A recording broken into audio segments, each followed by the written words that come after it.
পাঞ্জাবের অমৃতসরে অবস্থিত স্বর্ণ মন্দির শুধু একটি ধর্মীয় কেন্দ্র নয়, এটি গোটা বিশ্বের বৃহত্তম কমিউনিটি রান্নাঘর অর্থাৎ লঙ্গর হিসেবে খ্যাত।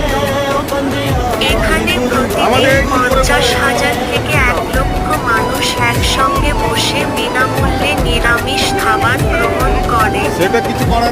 এই বিশাল রান্নাঘরে রোজ রান্না হয় ডাল, তাজা সবজি, রুটি, চাউল এবং ঘিতে তৈরি মিষ্টি। যত উপকরণ লাগে সবই আসে সাধারণ মানুষের দান থেকে। এখানে কোনো বেতনভুক্ত কর্মী নেই, রান্না থেকে খাবার পরিবেশন সবই করেন শত শত স্বেচ্ছাসেবক।